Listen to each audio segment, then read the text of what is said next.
तो आज हम लोग स्टार्ट कर रहे हैं क्लास 10th का साइंस का चैप्टर 1।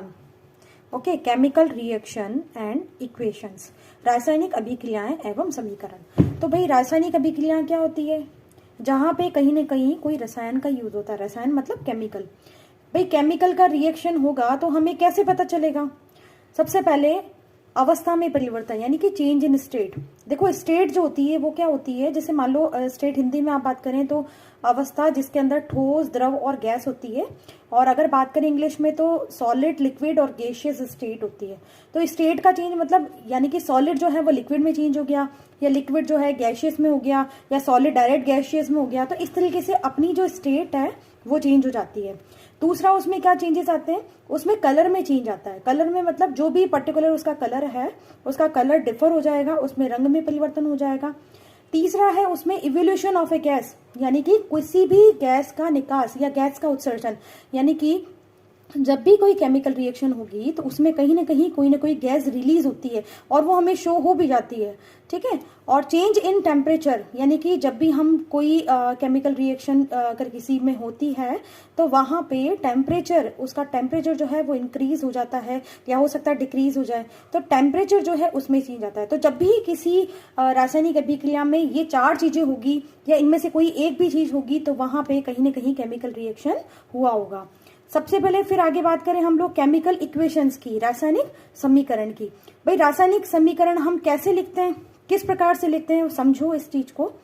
यहाँ पे मैंने लिखा है मैग्नीशियम प्लस ऑक्सीजन। मैग्नीशियम को और ऑक्सीजन में जब साथ में कॉम्बिनेशन होता है तो हमें प्राप्त होता है मैग्नीशियम ऑक्साइड। ठीक है। तो मैग्नीशियम, इसको लिखने का क्या है, रासायनिक समीकरण को हम जब लिखेंगे तो वहां क्या लिखेंगे, एक एरो बनाएंगे। उस एरो से लेफ्ट हैंड साइड पे जो भी चीजें लिखते हैं वो कहलाते हैं अभिकारक या रिएक्टेंट, मतलब जिसमें रिएक्शंस होती है। मान लो यहाँ मैग्नीशियम और ऑक्सीजन में रिएक्शन हुई तो यहाँ पे हम LHS पोर्शन में लिखेंगे, लेफ्ट हैंड साइड पोर्शन में लिखेंगे किसके, एरो के।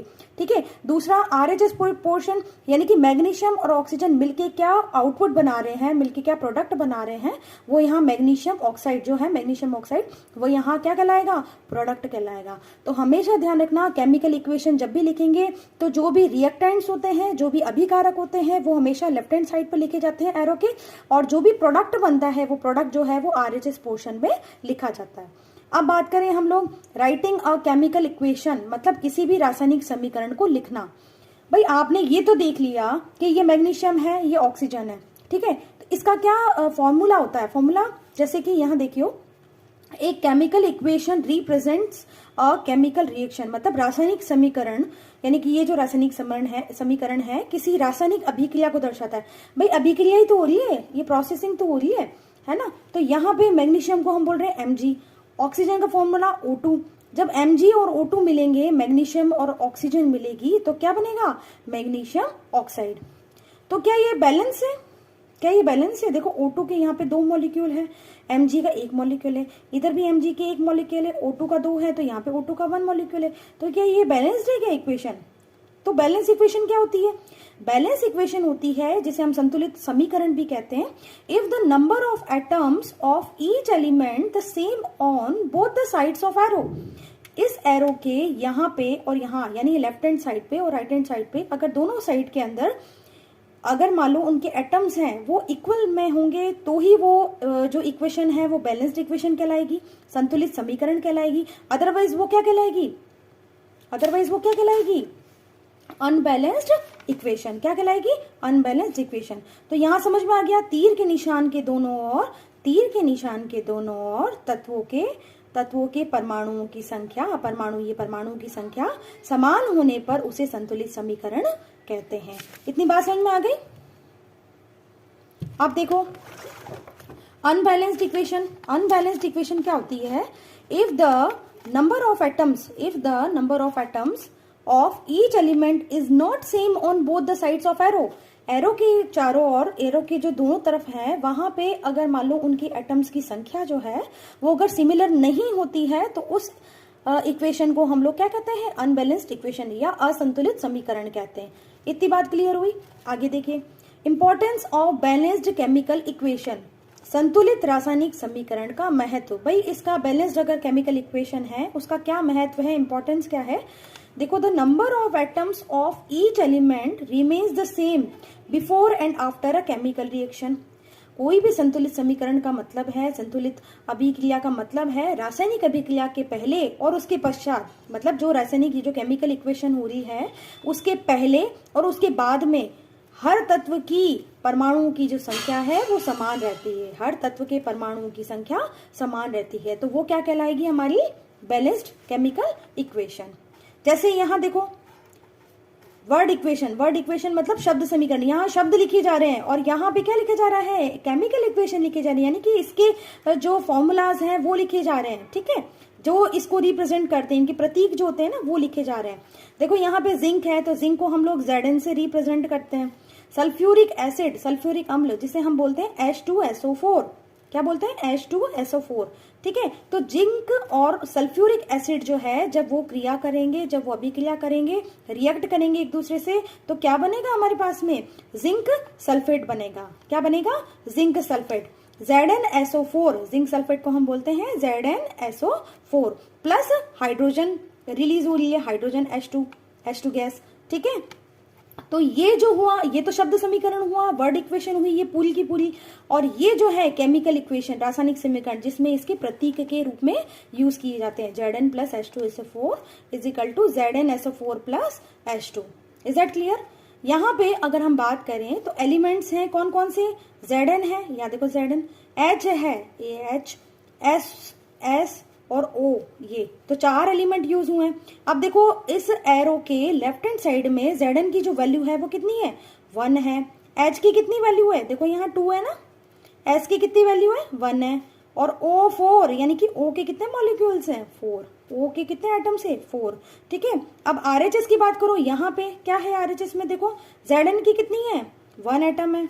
S की कितने हैं? S के 1 एटम है। O के कितने हैं? 4 है। और H2 यानी कि H के कितने हैं? 2। तो देखो आप गौर से LHS और RHS यहाँ पे 1 1 2 2 1 1 4 4, यानी कि ये जो सारे एलिमेंट है वो उसके LHS पार्ट में और RHS पार्ट में दोनों में क्या है? इक्वली एटम्स हैं, यानी कि ये जो रिएक्शन है, ये जो इक्वेशन है वो कैसी है? बैलेंस्ड है। तो it is a balanced equation. इतनी बात समझ में आ गई आपको? आगे देखो, hit and trial method of balancing chemical equation. मतलब हिट और ट्रायल मेथड जो है वो कैसा मेथड है जिसमें हम किसी भी केमिकल इक्वेशन को बैलेंस कर सकते हैं। क्या है इसमें? सबसे छोटी पूर्णांक संख्या के गुणांक का उपयोग करके समीकरण को संतुलित करने का प्रयत्न करते हैं, यानी कि we make trials to balance the equation by using the smallest whole number coefficient.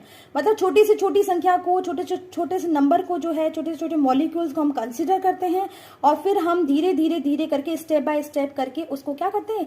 Balance किया जाता है। जैसे एग्जांपल है Fe प्लस H2O जो एरो है, फिर Fe3O4 प्लस H2। अब आप अगर मतलब थोड़ा सा ध्यान से देखेंगे तो ये देखो Fe जो है यहाँ पे 1 मॉलिक्यूल है, Fe का क्या है? 1 मॉलिक्यूल। यहाँ कितने? 3। तो क्या बैलेंस्ड है क्या? H के मॉलिक्यूल्स यहाँ 2 है, चलो यहाँ 2 है, O के मॉलिक्यूल यहाँ 1 है, यहाँ 4 है, तो बैलेंस नहीं है ना। तो अब अगर हम लोग इसको बैलेंस करेंगे तो जो भी इक्वेशंस हैं, जो भी स्टेप बाय स्टेप है वो कहलाएगी हमारी हिट एंड ट्रायल मेथड। अब देखो क्या स्टेप्स हैं इसमें। स्टेप 1 क्या हो गई? To balance a chemical equation first draw boxes around each formula. हर फॉर्मूला के क्या करेंगे? चारों ओर क्या करेंगे? बॉक्सेस बना देंगे। रासायनिक समीकरण को संतुलित करने के लिए सबसे पहले प्रत्येक सूत्र के चारों ओर एक बॉक्स बना लीजिए। भाई देखो बना लिया अपन ने, Fe ये बना लिया अपन ने। देखो ऐसे नहीं करेंगे कि F के यहाँ बना दिया फिर ये बना दे, नहीं, Fe फेरस है ना, ये Fe यहाँ बना दिया। H2O ये पूरा है, H2 का नहीं, O का नहीं, ये पूरे में बनाना है अपन को, है ना। ये बॉक्सेस बना दिए, Fe3O4 में ये बॉक्सेस बना दिए, H2 में ये बॉक्सेस बना दिए। ये फर्स्ट स्टेप है, आप करेंगे तो ये फर्स्ट स्टेप करेंगे ये वाला। स्टेप 2 क्या है? List the number of atoms of different elements present in the unbalanced equation. मतलब असंतुलित समीकरण में उपस्थित विभिन्न तत्वों के परमाणुओं की संख्या की सूची बना लीजिए। सूची बनाने का मतलब क्या होता है? यानी कि लिस्ट बना लेनी है अपन को। कैसे कि भाई Fe के हैं, Fe के कितने हैं? LHS और RHS दोनों के अंदर, LHS के अंदर, यानी कि यहाँ पे कितना है 1 मॉलिक्यूल है, यहाँ कितना है 3 मॉलिक्यूल्स है। देन H का कितना, यहाँ 2 है, यहाँ पे भी 2 है, तो 2 2 लिख दिया अपन ने। O का कितना है, यहाँ 1 मॉलिक्यूल है, देखो यहाँ 1 मॉलिक्यूल है, और यहाँ O का कितना है 4 मॉलिक्यूल्स है। तो स्टेप 1 में अपन ने इसके चारों ओर बॉक्सेस बना लिए, हर एक जो बनाना है एक बॉक्स बना लिया ये इस तरीके से। स्टेप 2 में आपने इसकी लिस्ट बना ली, LHS में कितने मॉलिक्यूल्स हैं और RHS में कितने मॉलिक्यूल्स हैं, ठीक है। अब क्या करना है अपन को, देखो start balancing with the compound that contains the maximum number of atoms. भाई अपन को बैलेंस करना है। बैलेंस इक्वेशन को तब किया जाता है जब हमें पता हो सबसे ज्यादा वाला कौन सा है, क्योंकि ज्यादा वाला को ही सबसे पहले करेंगे हम लोग। तो इट में भी रिएक्टेंट और प्रोडक्ट, रिएक्टेंट में भी हो सकता है, प्रोडक्ट में भी हो सकता है, मतलब लेफ्ट हैंड साइड में भी हो सकता है, राइट हैंड साइड में भी हो सकता है। सबसे अधिक परमाणु वाले यौगिक को पहले संतुलित कीजिए, चाहे वह अभिकारक हो या उत्पाद। We select Fe3O4। अब इसमें भी क्या सिलेक्ट करेंगे अपन, अगर इसको कंसिडर करेंगे तो यहाँ देखो Fe के 3 है और O के 4 एलिमेंट है, तो सबसे पहले किसको हम लेंगे, ऑक्सीजन को लेंगे। तो एलिमेंट ऑक्सीजन को हम सिलेक्ट करेंगे। देखो एटम ऑफ ऑक्सीजन इनिशियल शुरू में कितना था, शुरू में 1 था ना, H2O के अंदर O 1 था, और बाद वाले में कितना था 4 था। तो अब इसको बैलेंस करने के लिए इस 1 को 4 से मल्टीप्लाई करेंगे, करेंगे कि नहीं करेंगे, तभी तो बैलेंस होगा LHS में और RHS में। तो 1 को जब 4 से यहाँ मल्टीप्लाई करेंगे तो यहाँ 4 हो जाएंगे, और यहाँ पे प्रोडक्ट में तो 4 है ही, ठीक है। We can not alter the formula of the compound of elements involve in the reactions. मतलब हम इसको 4H2O जो है ऐसे ही रखेंगे, ना कि हम ये कर देंगे कि H2O4 कर दें, ये H2O करके और होल में 4 कर दें, ऐसा नहीं करेंगे हम लोग। हमको H2O का फॉर्मूला तो वही रहेगा, वाटर का फॉर्मूला क्या होता है H2O होता है ना, H2O तो वही रहेगा, बट 4 से क्या कर लेंगे हम लोग, मल्टीप्लीकेशन कर लेंगे। तो अब पार्शली बैलेंस्ड इक्वेशन क्या हुई, पार्शली क्यों बोला गया, क्योंकि अभी सारी चीजें बैलेंस नहीं हुई है, ठीक है। तो ये Fe प्लस 4H2O, यहाँ 4 आ गया, Fe3O4 प्लस H2, तो ये H2O के यहाँ 4 लिख दिया, तो थोड़ा H2O का जो है वो तो बैलेंस हो गया, यहाँ O का 4 है और यहाँ पे भी O का 4 है। Is that clear. अब देखो स्टेप 4 क्या है, let us balance hydrogen atom in the partially balanced equation. भाई या तो हाइड्रोजन को ले लो, फिर या Fe को ले लो, है ना। तो अपन ने क्या ले लिया, अब हाइड्रोजन परमाणु को संतुलित करने के लिए अब हम लोग आगे स्टेप 4 में चलते हैं। क्या किया अपन ने, देखो एटम ऑफ हाइड्रोजन, हाइड्रोजन में इनिशियल में जो रिएक्टेंट है या LHS है वहां पे कितने 8 थे, है ना। 4H2O, ये 4H2O बन गया ना, 4H2O, तो 4H2O में कितने 8 हो गए, और यहाँ प्रोडक्ट में कितने हैं H2, केवल 2 हैं, H2 कितने हैं 2 हैं। तो यहाँ पे बैलेंस करने के लिए हम इसको क्या कर दिया 8 बना दिया हमने, है ना। और यहाँ पे कितना कर दिया अपन, 8 तो है ही यहाँ पे, और यहाँ पे क्या कर दिया 2 को मल्टीप्लीकेशन कर दिया 4 से कर दिया, तो 4 2 जा 8 या 2 4 जा 8, तो बैलेंस हो गया ना। यहाँ पे भी 8 हो गया, यहाँ पे भी 8 हो गया। अब तो इक्वेशन क्या बन गई, Fe प्लस 4H2O, ये था अपना, है ना, 4H2, 4 2 जा 8, यहाँ 8 मॉलिक्यूल्स ऑलरेडी हैं, यहाँ Fe3O4 और यहाँ H2 जो है वहां पे 4 मल्टीप्लीकेशन में डाल दिया हमने, तो 4 2 जा 8 बन गया। तो ये भी हम क्या बोलेंगे, पार्शियली बैलेंस्ड इक्वेशन। अभी पूरी बैलेंस नहीं हुई है, क्योंकि यहाँ देखो Fe का 1 मॉलिक्यूल है और Fe के 3 मॉलिक्यूल है। अब इट मीन्स क्या बच गया हमारे पास में, Fe यानी आयरन बच गया, ठीक है। तो स्टेप 5 में हम क्या करेंगे, only 1 element is left to be balance, that is iron. तो यानी कि केवल लोहा जो है वही एक ऐसा तत्व है जहां अभी हमें क्या करना है, उसको बैलेंस करना है। तो एटम ऑफ आयरन जो है वो इनिशियल और टू बैलेंस, इनिशियल क्या है Fe में, देखो यहाँ पे 1 मॉलिक्यूल है, ये रहा 1 मॉलिक्यूल, और यहाँ Fe में कितना है 3 मॉलिक्यूल्स है, ठीक है।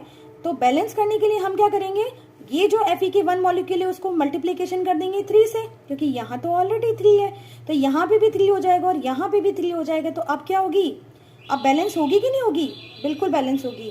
तो we take 3 atoms of Fe on the LHS, 3 Fe plus 4H2O, यहाँ 3 लगा देंगे अपन, और Fe3O4 प्लस 4H2। अब स्टेप 6 क्या करेंगे अपन, Finally, to check the correctness of the balanced equation, we count atoms of each element on both sides of the equation. अब भाई हम काउंट भी तो करेंगे, अब हमने जो बैलेंस किया है उसको काउंट करेंगे 6 स्टेप में। अंत में इस संतुलित समीकरण की जांच के लिए हम समीकरण में दोनों ओर के तत्वों के परमाणु की संख्याओं का परिकलन करते हैं। 3Fe प्लस 4H2O और Fe3O4 प्लस 4H2। कैसे देखो Fe जो है वो 3 मॉलिक्यूल्स, यहाँ पे भी 3 मॉलिक्यूल्स। H2 तो देखो फिर H2 है तो यहाँ 4 है ना, तो 4 2 जा 8, तो H के कितने 8 मॉलिक्यूल्स हैं। यहाँ भी देखो 4 और 2, 4 2 जा 8 मॉलिक्यूल्स करेक्ट है। और O के कितने हैं, ये मॉलिक्यूल कंसिडर होंगे 4 वाले। Is that clear? तो O के कितने हैं 4 है, तो ये क्या हुई बैलेंस्ड इक्वेशन। अब स्टेप 7 जो है उसमें क्या है, writing symbol of physical state, भौतिक अवस्थाओं के संकेत लिखना। भाई आपने बैलेंस तो कर ली इक्वेशन, लेकिन अब ये लिक्विड है, सॉलिड है या एक्वस सॉल्यूशन है, क्या सॉल्यूशन है भाई हमें पता तो चले। तो अब क्या होगा, to make a chemical equation more informative the physical state, यानी कि भौतिक अवस्था, physical state of the reactant and product are mentioned along with their chemical formula. अब देखो गैसियस स्टेट के लिए, गैस अवस्था के लिए हमें G का सिंबल बनाते हैं। लिक्विड स्टेट के लिए हम लोग द्रव अवस्था के लिए क्या बनाते हैं, L सिंबल बनाते हैं। एक्वस स्टेट जलीय अवस्था मतलब कोई भी केमिकल है उसको हम वाटर में अगर घोल लें तो वो कहलाएगा जलीय अवस्था या एक्वस स्टेट कहलाएगी, वो AQ से रिप्रेजेंट करेंगे। और सॉलिड स्टेट ठोस अवस्था को हम S से रिप्रेजेंट करेंगे। 3Fe देखो Fe S मतलब क्या है सॉलिड, तो यानी Fe जो है वो क्या है सॉलिड है। H2O जो है वो गैसियस फॉर्म में कैसे, H2O जल जो है वो भाप के फॉर्म में है, वाष्प के फॉर्म में, गैसियस फॉर्म में। और Fe3O4 ये क्या है, ये भी सॉलिड है और ये भी गैसियस फॉर्म में। Sometimes the reaction condition such as the temperature यानी ताप, प्रेशर यानी दाब, कैटलिस्ट मतलब उत्प्रेरक etcetera for the reaction are indicated above and below the arrow in the equation. मतलब यहाँ पे क्या बोलना चाह रहे हैं, ये बोलना चाह रहे हैं अगर किसी में कोई टेम्परेचर हम शो करना चाह रहे हैं या कोई प्रेशर शो करना चाह रहे हैं या किस कैटलिस्ट की प्रेजेंस में वो रिएक्शन हो रही है, तो वहां प्रेजेंट करने के लिए हम लोग उसके ऊपर यानी कि जो एरो है उस एरो के ऊपर हम लोग क्या लगा देंगे, जैसे ये एरो है, इस एरो के ऊपर हमने क्या लगा दिया 340 एटमॉस्फेयर का प्रेशर लग रहा है। ठीक है, तो यहाँ पे CO जो कि गैसियस फॉर्म में है और 2H2 या जो गैसियस फॉर्म में, इन दोनों की जब रिएक्शन होगी वो उसका जो प्रेशर है वो 340 ATM होगा। ATM मतलब एटमॉस्फेरिक प्रेशर। और CH3OH में लिक्विड स्टेट में वो चेंज हो जाएगा। तो यहाँ आप चीज समझ में आ गई, यानी कि 7 स्टेप हमने फॉलो करी, जिसमें फर्स्ट स्टेप में हमने क्या किया, सबसे पहले बॉक्सेस बना लिए। सेकंड स्टेप में हमने सबसे ज्यादा जो उसको पहले सिंबलाइज कर दिया कि LHS में कितने, RHS में कितने। थर्ड वन में हमने किया कि उसमें सबसे ज्यादा मैक्सिमम नंबर का जो एटम्स है उसको कंसिडर किया, उसको बैलेंस किया। फिर उसके बाद दूसरे एलिमेंट को लिया, फिर तीसरे एलिमेंट को लिया, ऐसे लेकर के हमने सारे एलिमेंट को फिक्स कर लिया, एक बैलेंस्ड इक्वेशन बना ली। और उसके बाद में उसकी जो फिजिकल स्टेट है उस फिजिकल स्टेट को हमने यहाँ कंसिडर कर लिया। ठीक है, और फिजिकल स्टेट में कर लिया। दूसरा यहाँ पे कोई भी अगर मान लो टेम्परेचर है, प्रेशर है, इनको भी कंसिडर किया। जैसे मान लो ये इक्वेशन है, आपने सबने ये इक्वेशन तो 100% पढ़ी होगी। 6CO2 प्लस 12H2O, सनलाइट और क्लोरोफिल की प्रेजेंस में ग्लूकोज बन रहा है, प्लस O2 रिलीज हो रही है और H2O जो है वो लिक्विड स्टेट में हमें मिल रहा है। ये क्या रिएक्शन है, ये पूरी जो रिएक्शन है वो है फोटोसिंथेसिस प्रोसेस, जिसके द्वारा जो है पेड़ पौधे जो हैं, प्लांट्स हैं, ग्रीन प्लांट्स, वो क्या बनाते हैं, अपना भोजन बनाते हैं, अपना खाना बनाते हैं। ठीक है, तो 6CO2, यहाँ पे 6CO2 यानी कि CO2 की 6 मॉलिक्यूल्स हैं एक्वस फॉर्म में, प्लस H2O जो है वो 12 मॉलिक्यूल्स हैं लिक्विड फॉर्म में।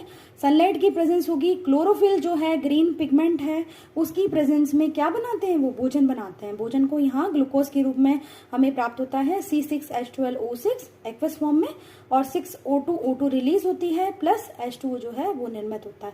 तो ये सारी प्रोसेस जो है वो क्या कहलाएगी, केमिकल रिएक्शन कहलाएगी। और ये जो सारी स्टेप्स हमने फॉलो कर लिए वो क्या कहलाएगा, हिट एंड ट्रायल मेथड कहलाएगा, जो कि उससे सारी इक्वेशंस है वो बैलेंस हम कर सकते हैं इजीली वे में। ठीक है, तो अभी ये पार्ट 1 में बनाया है और सेकेंड पार्ट जो है जिसमें टाइप्स ऑफ केमिकल रिएक्शन वो हम सेकेंड पार्ट में बनेंगे, क्योंकि वीडियो जो है काफ़ी ज़्यादा लंबा हो जाएगा इस वजह से। तो अभी जो ये चैप्टर है हाफ क्लोज हो चुका है और हाफ चैप्टर अभी पेंडिंग है, वो आपके नेक्स्ट वीडियो में हम लोग क्लियर करेंगे। Okay, thank you so much.